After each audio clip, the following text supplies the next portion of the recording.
하나님 말씀 받도록 하겠습니다. 느헤미야 1장 1절부터 5절 말씀까지 함께 받도록 하겠습니다. 제한성경으로 구약성경 727쪽에 있습니다. 구약성경 느헤미야서 1장 1절로 5절 말씀까지 한 목소리로 함께 받습니다. 하가라의 아들 느헤미야의 말이라. 아닥사스다 왕 제20년 기슬루월에 내가 수산궁에 있는데 내 형제들 가운데 하나인 하나니가 두어 사람과 함께 유다에서 내게 이르렀기로 내가 그 사로잡힘을 면하고 남아있는 유다와 예루살렘 사람들의 형편을 물은즉 그들이 내게 이르되 사로잡힘을 면하고 남아있는 자들이 그 지방 거기에서 큰 환난을 당하고 능욕을 받으며 예루살렘 성은 허물어지고 성문들은 불탔다 하는지라. 내가 이 말을 듣고 앉아서 울고 수일 동안 슬퍼하며 하늘의 하나님 앞에 금식하며 기도하여 이르되 하늘의 하나님 여호와 크고 두려우신 하나님이여 주를 사랑하고 주의 계명을 지키는 자에게 언약을 지키시며 긍휼을 베푸시는 주여 간구하나이다. 아멘. 이 시간 호산나 할렐루야 연합찬양대가 찬양으로 영광 돌리신 후에 담임 목사님이 나오셔서 대한민국 하나님의 기업이 되게 하소서라는 제목으로 귀한 말씀 전하시겠습니다.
할렐루야. 하나님 앞에 영광 돌려드립니다. 1950년 6월 25일 새벽 북한이 우리 대한민국을 침략했다는 사실은 세계 모든 민족이 다 알고 있습니다. 우리 대한민국은 전혀 전쟁을 할 준비도 안 되었고 침략의 기미조차도 눈치채지 못했습니다. 그래서 무방비 상태에서 세상에 3일 만에 서울을 빼앗기고 말았습니다. 이것은 우리 대한민국의 군사력이 약한 탓도 있다고 할 것입니다.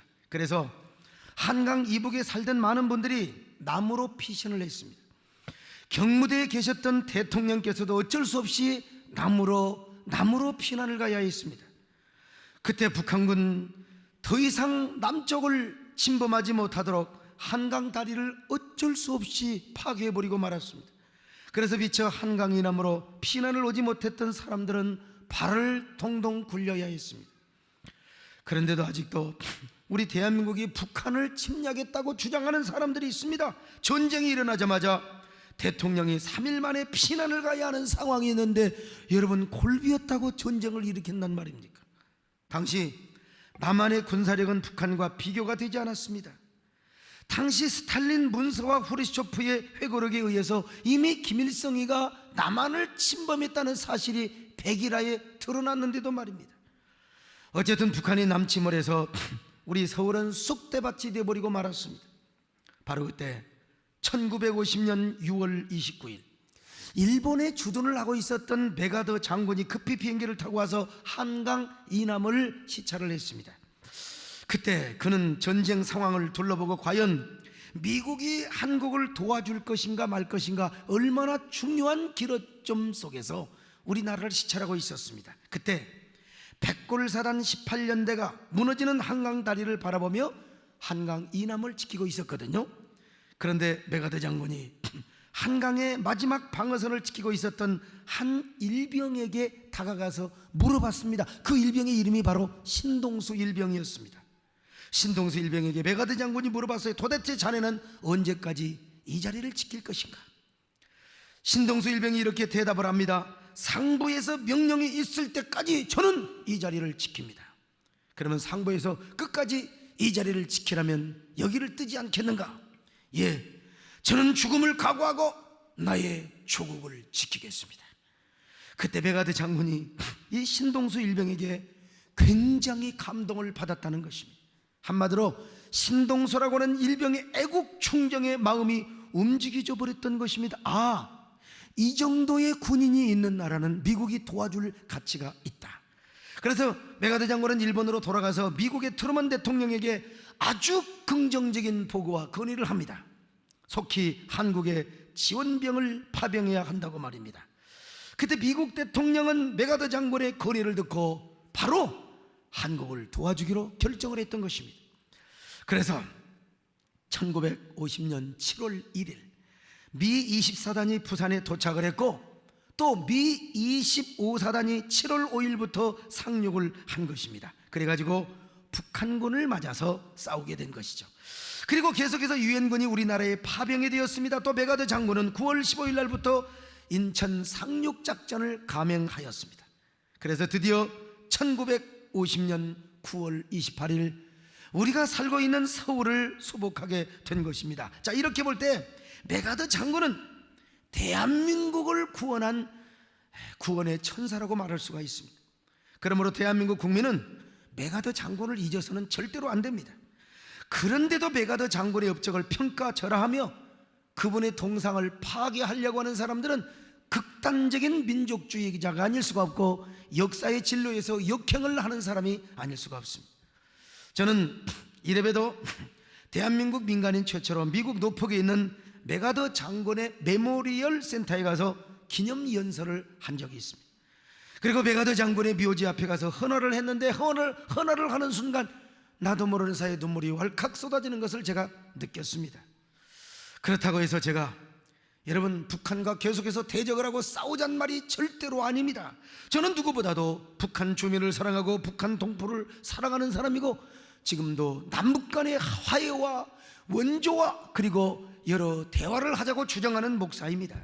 저는 평양을 여러 번 방문해서 인도적인 차원에서 물자 지원도 해왔고 또 여러 가지로 앞으로도 북한을 섬기려고 하는 마음을 갖고 있습니다. 그러나 이러한 일은 또 다른 차원의 일이지 않겠습니까? 우리가 지금 자유와 평화와 번영을 누리고 있는 것이 여러분 누구 때문입니까? 그런데도 메가더 장군의 동상을 허물자고 한다고 하는 이 운동, 이거는 말도 안 되는 소리요, 역사를 모르는 소치가 아닐 수가 없어요. 우리가 대한민국에서 자유와 평화 번영을 누리고 있는 이상 이것을 가져다 준 사람들에게 절대로 은혜를 잊어서는 안 돼야 될 줄로 믿습니다. 그런데 중요한 것은 이 메가더 장군을 움직이고 감동시켰던 사람이 누구냐? 바로 신동수 일병이었다는 것입니다. 이렇게 볼 때 한 사람이 우리 대한민국을 살렸다고 말할 수가 있습니다.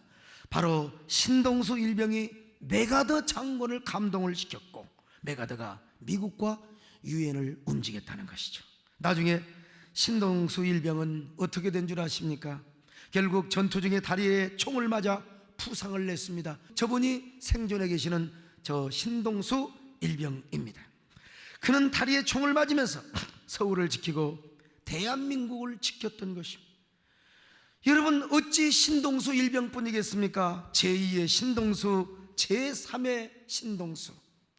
한 사람 한 사람의 애국 충정 때문에 오늘의 대한민국의 자유와 평화, 번영이 있게 된 것이 아니겠습니까?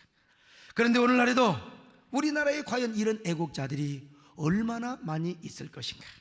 이것이 굉장히 궁금합니다. 오늘 사랑하는 여러분, 우리 국민은 당연히 나라를 사랑하는 사람입니다.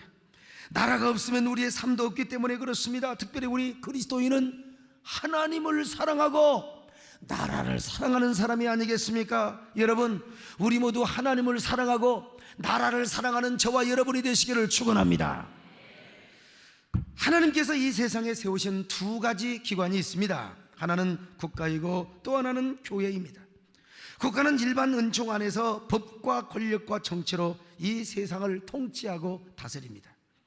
그리고 교회는 특별 은총 안에서 영혼 구원을 하며 하나님 나라의 복음을 전파하는 역할을 합니다. 그리고 교회는 국가의 양심이고 선지자적인 역할을 감당합니다. 국가는 교회를 보호하며 법과 통치와 정의를 통해서 교회를 보호해야 하는 것이 국가의 의무입니다. 국가가 어려움을 당할 때 교회는 국가를 위해서 기도하고 역사의 표대요 이정표가 되어서 소망의 항구로 인도하는 것이죠. 또한 국가는 건강한 시민사회, 그리고 교회가 교회로서 잘 목회활동을 하고 나라와 민족을 섬기도록 법과 질서를 통하여 교회를 보호해주는 사명이 있는 것입니다. 따라서 우리 그리스도인은 하나님을 사랑하면서 나라를 사랑해야 될 수밖에 없습니다. 다시 말하면 교회를 섬기면서 동시에 나라도 섬기는 사람이 되어야 된다는 거예요. 여러분, 아무리 우리가 하나님을 사랑하며 교회를 섬긴다 하더라도 나라가 없으면 어떻게 교회 생활을 할 수가 있겠습니까? 여러분, 나라가 공산화되면 신앙의 자유를 잃어버리고 오늘 우리가 이곳에 와서 예배를 드리는 것처럼 절대로 예배 생활을 할 수가 없는 것입니다. 그러니 우리 그리스도인은 나라를 더 사랑해야 된다는 것이 성경의 가르침입니다. 특별히 하나님은 하나님을 사랑하고 하나님의 나라를 사랑할 뿐만 아니라 국가와 조국을 사랑하는 사람을 통해서 그 나라를 지켜주시고 그리고 그 나라에 복을 주신다는 사실을 교훈해 주고 있습니다.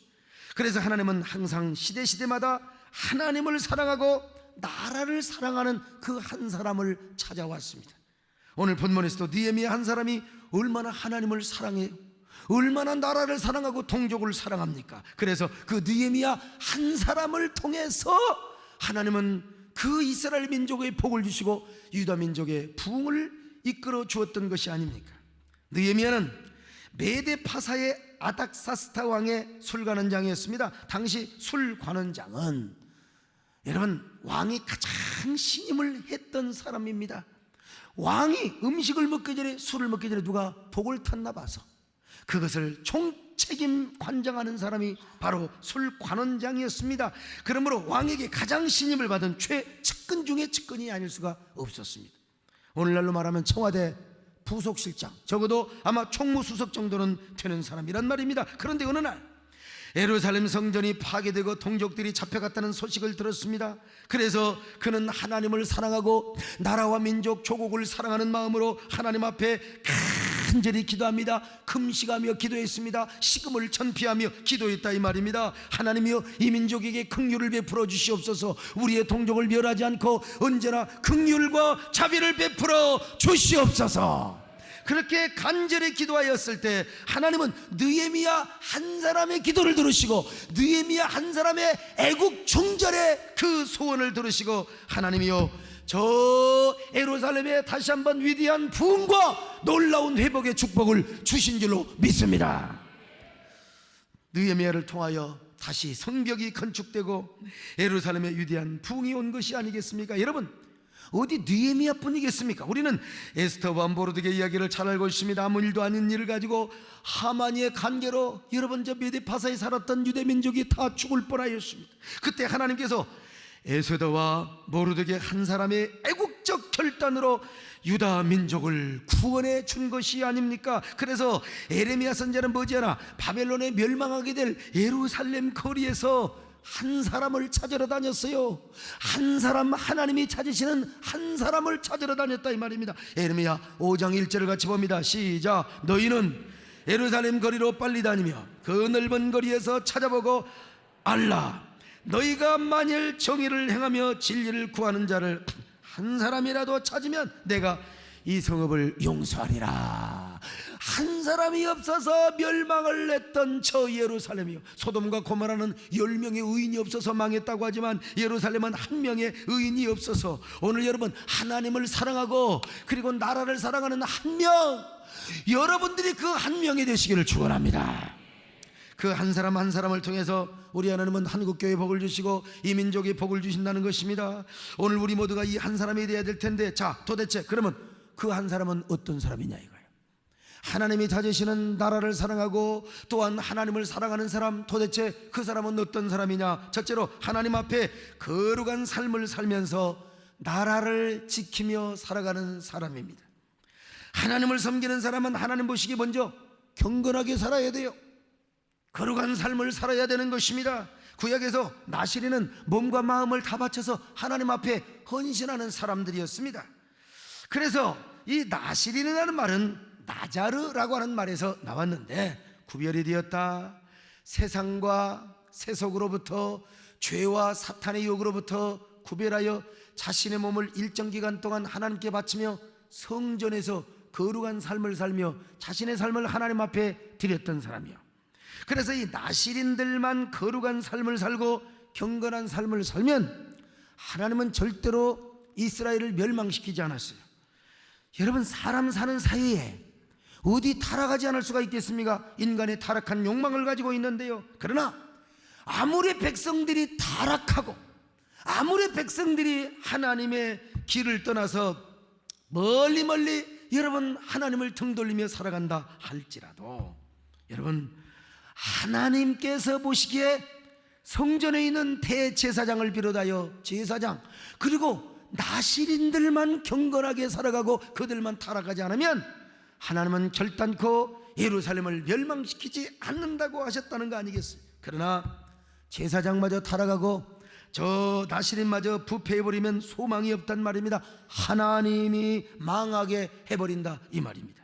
근데 오늘 우리 신약에서 예수 믿는 사람을 뭐라고 하느냐? 성도라고 합니다.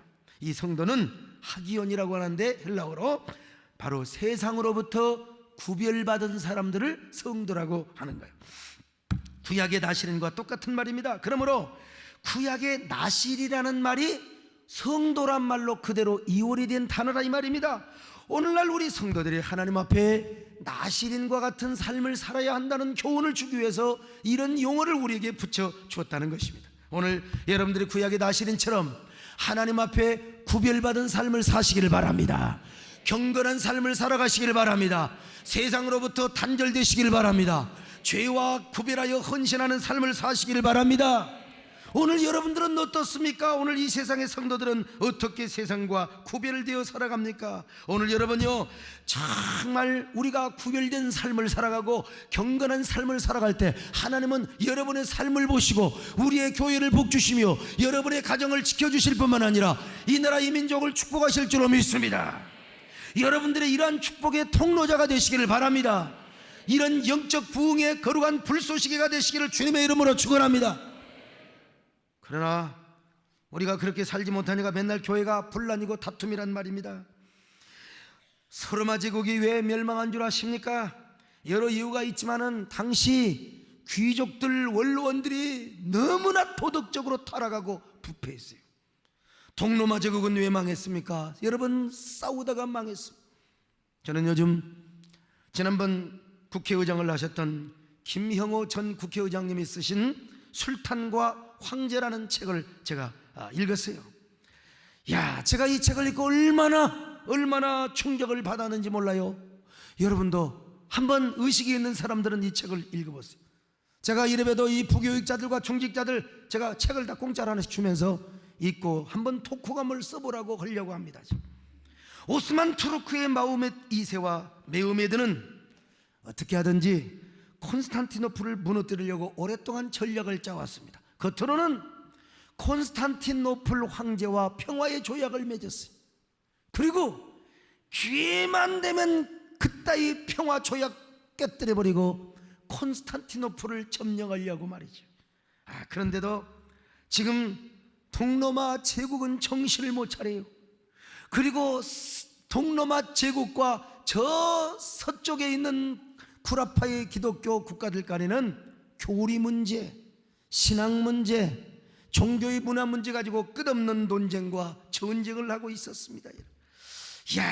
세상에 여러분, 그 전쟁을 하는 틈을 타서, 서로가 싸우는 틈을 타서 바로 오스만 투르크, 메흐메드가 탁 동로마 제국을 무너뜨렸던 것입니다.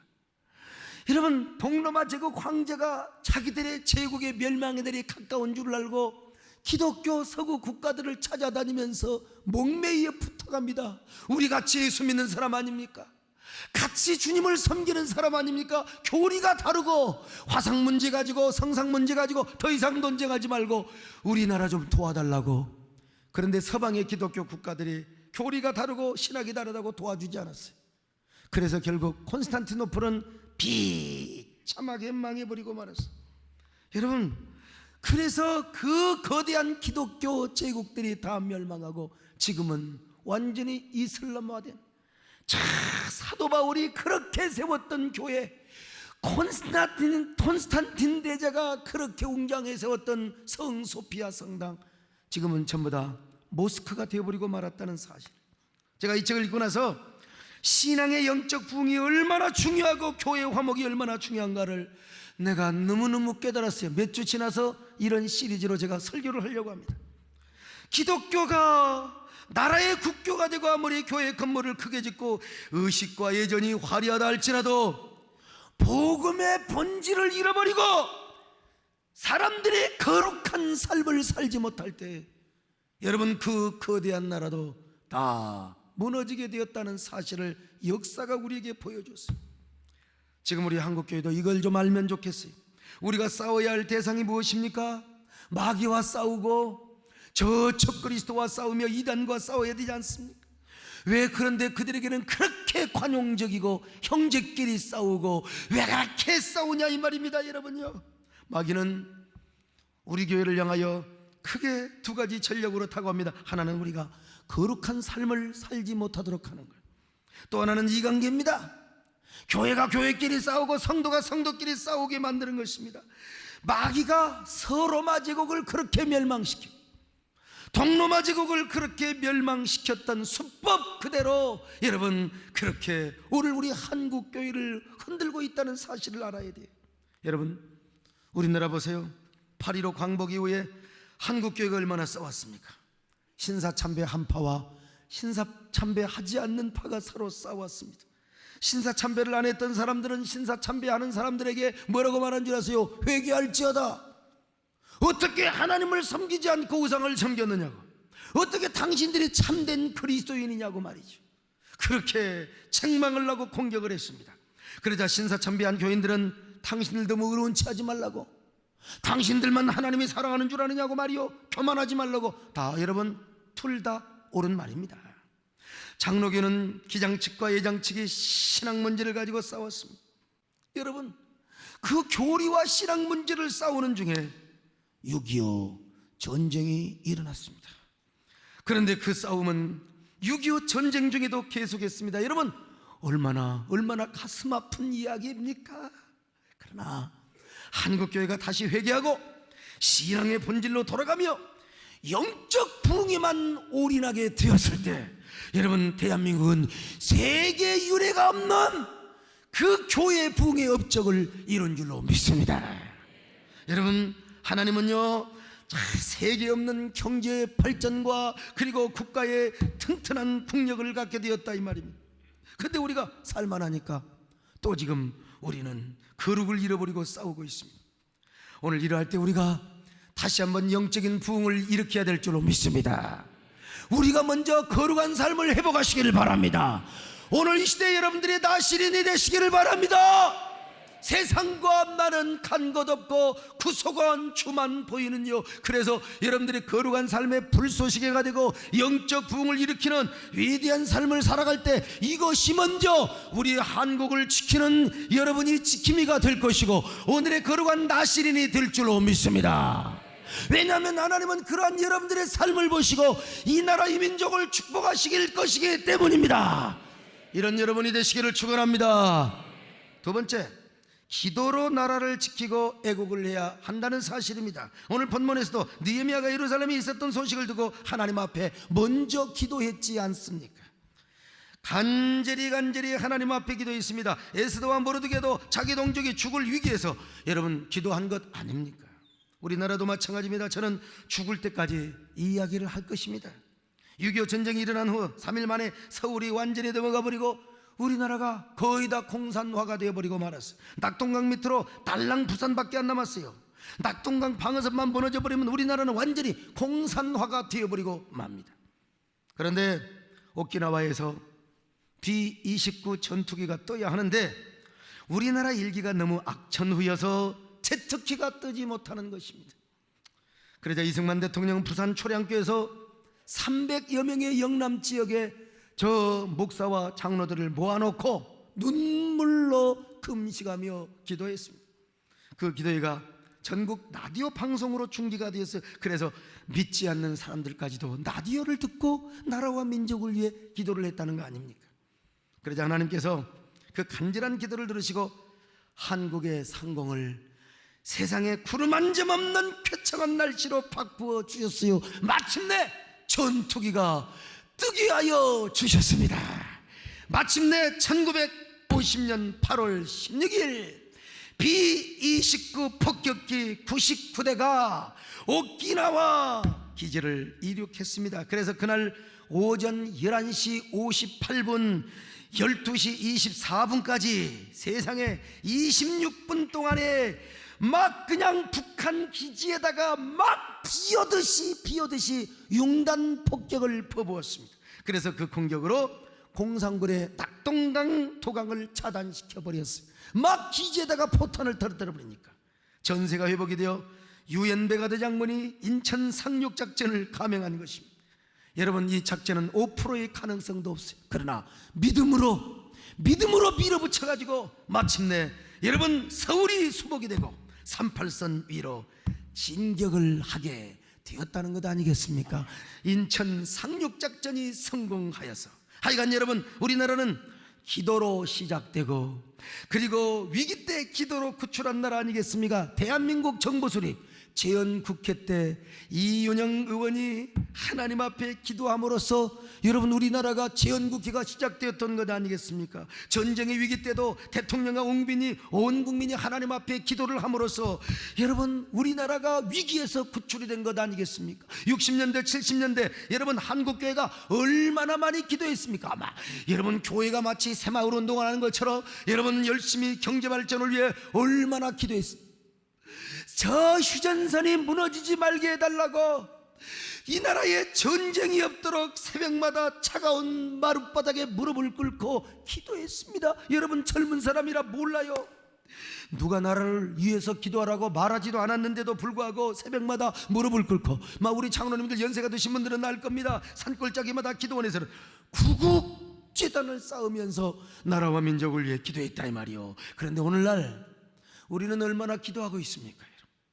한국 교회가 기도가 식으니까 교회도 침체되고 나라도 이념 간에 계층 간에 맨날 그냥 갈등을 긴장관계로 치닫지 않습니까? 여러분, 우리가 60년대 70년대처럼 정말 나라와 민족을 위하여 기도할 수 있는 성도들이 되시기를 바랍니다. 하나님이 여러분의 기도를 들으시고 그것이 바로 애국자가 되게 하실 뿐만 아니라 여러분의 애국의 기도를 통하여 하나님께서 이 나라를 축복하실 줄로 믿습니다. 여러분, 여러분의 기도가 불길이 타오르시기를 바랍니다.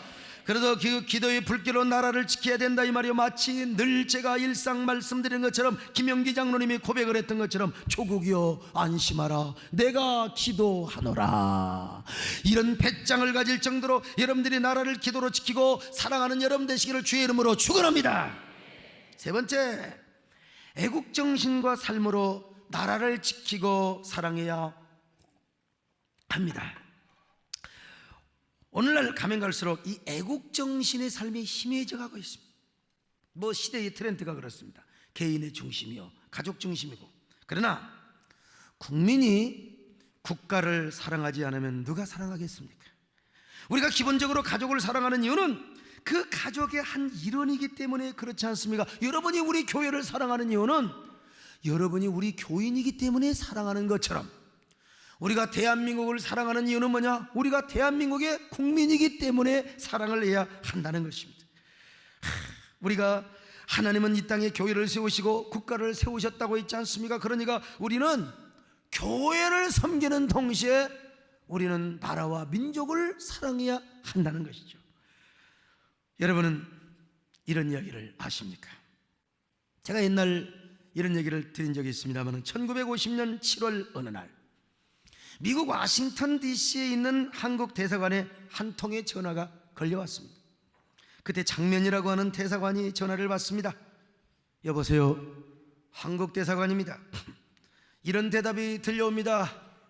안녕하십니까? 저는 한국에서 유학을 온 34살 먹은 전연창이라고 합니다. 존경하는 대사관님, 부탁이 있습니다. 조국이 전쟁에 휘말렸으니 제가 그냥 보고 있을 수가 없습니다. 제가 군인으로서 지원하여 대한민국 조국을 지켜겠습니다. 저를 한국으로 보내주십시오. 그 소리를 듣자 대사관은 말문이 막혔습니다. 가슴이 뭉클하고 여러분 눈시울이 핑 돌았어요. 왜냐? 먹고 살만한 집의 자녀들은 어떻게든지 자녀들을 빼돌려 미국으로 도망시키려고 하는 판국에, 와, 미국에 있는 이런 젊은 애국자가 있다니 너무너무 고마웠습니다. 대사관이 입을 열었습니다. 미스터 전, 무엇을 공부하고 있는지요? 예, 저는 미국 웨스턴 신학교에서 신학을 공부하고 있습니다. 대사관도 예수 믿는 사람이었습니다. 그래서 더 눈물이 왈칵 쏟아졌습니다. 그러나 대사관이 마음을 가다듬며 미스터 전에게 이렇게 타일렀습니다. 미스터 전, 우리나라에 무엇보다 군인이 필요한 때입니다. 그러나 군인도 필요하지만 당신같이 미국에 열심히 공부해가지고 나중에 조국에 가서 충성하는 사람도 필요합니다. 그러니까 미스터 천이 이렇게 반문합니다. 대사관님, 국토가 없어지게 되면 없어진 조국에 가서 무슨 일을 하겠습니까? 그러니 제발 좀 보내주십시오. 대사관이 마지막으로 타일렀습니다. 미스터 천, 조금만 더 기다려보세요. 지금 유엔에서 조국의 군대를 파견을 하기로 협의를 하였습니다. 머지않아 전세가 회복될 것입니다. 지금은 군인과 무기도 필요하지만 더 중요한 것은 미국이 우리나라를 끝까지 도와주기 위하여 미국 내에 좋은 여론을 형성하는 것입니다. 당신같이 영어 잘하는 사람 미국에 남아서 우리나라를 마음껏 자랑하고 홍보하여 미국이 끝까지 우리나라를 도울 수 있도록 여론을 형성하는 것, 그것도 당신의 위대한 사명입니다. 전화는 이렇게 끝났습니다.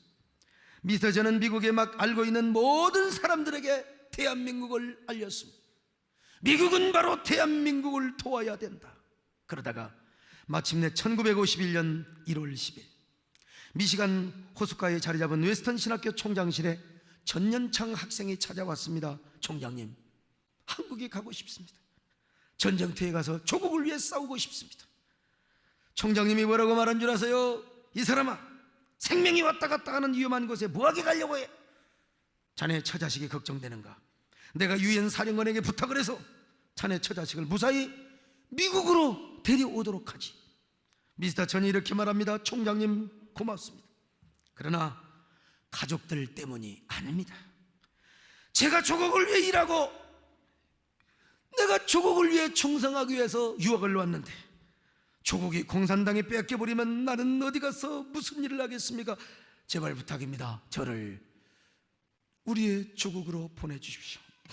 그러면서 전년창 학생은 총장님 앞에서 눈물을 떨어뜨리며 이렇게 펑펑 애원을 했습니다.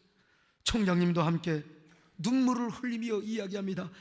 내가 교수 생활 20년 만에 자네 같은 제자를 둔 것도 하나님의 축복이라네.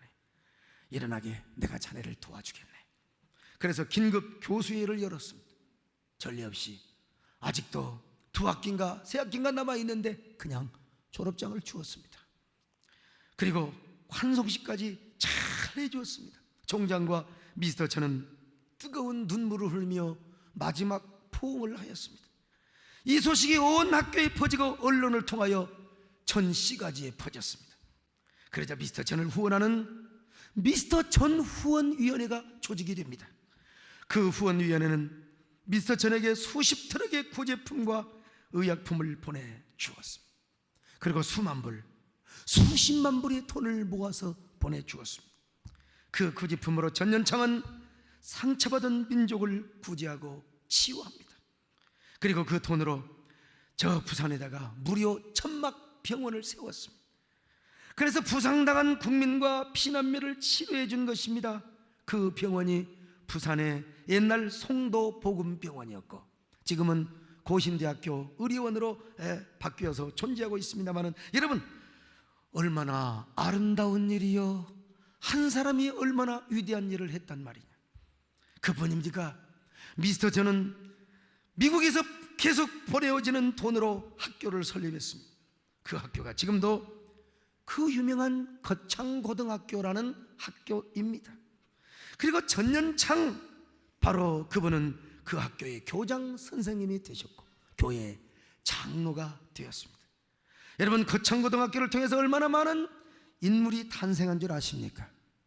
그 교장 선생님은 너희가 우리 학교를 졸업해서 나라 민족을 위해서 어떤 일을 해야 되는가를 몸소 연설을 하시고 예배 때마다 그런 얘기를 하셨다고 합니다. 그 아들 전성은 선생님도 과거 정부의 대통령 직속 교육혁신위원회 위원장까지 했습니다. 그 학교를 졸업하셨고요. 여러분, 한 사람의 애국이 이런 엄청난 결과를 낳는다는 사실이요, 하나님은 바로 이러한 하나님을 섬기며 나라를 사랑하는 한 사람을 찾고 있다는 사실을 여러분이 아셔야 됩니다. 그리고 하나님께서 그러한 한 사람 한 사람의 애국의 기도와 충정을 받으시고 오늘 대한민국의 번영과 자유와 축복을 이렇게 허락해 주신 줄로 믿습니다. 오늘 산부 예배 때 우리나라를 위해서 싸워주신 참전용사들을 초청해서 위로와 평화를 기원하는 예배를 드릴 것입니다. 저와 여러분들은 이러한 일이 하나의 애국운동의 일환이라고 생각하며 이 일을 우리는 7년째 해오고 있습니다. 이제 이런 일도 해봤자 여러분 몇 년이나 하겠습니까? 부족하지만 우리 교회가 이런 일을 하는가? 여러분, 그래도 우리가 은혜를 잊지 않는다.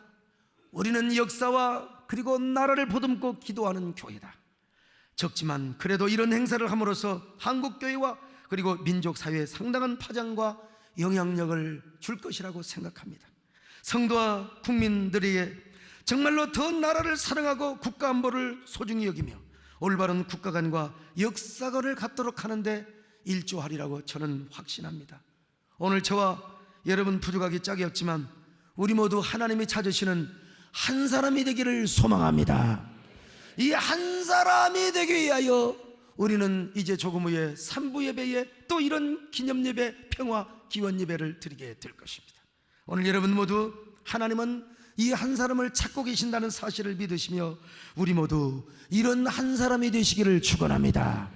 하나님을 사랑하며 나라를 사랑하는 귀한 하나님 앞에 충실한 성도요 아름다운 애국자가 될 수 있기를 주님의 이름으로 축원합니다. 하나님 아버지 고맙고 감사합니다. 우리 모두 이런 하나님의 축복된 성도들이 되게 하옵소서. 예수님의 이름으로 기도드리옵나이다. 아멘.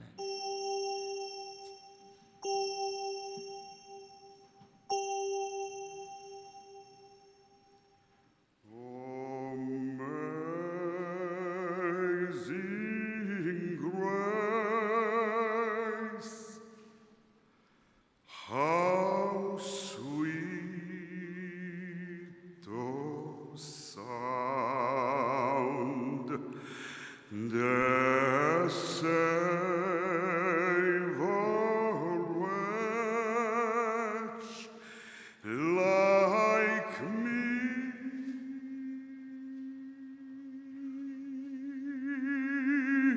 I once was lost, but now am found. Was blind, but now I see.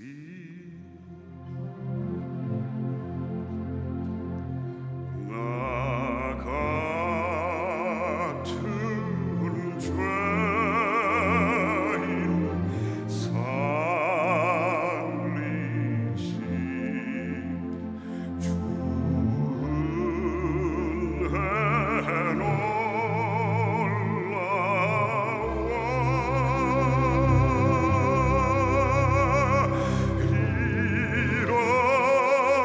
잃었던 생명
See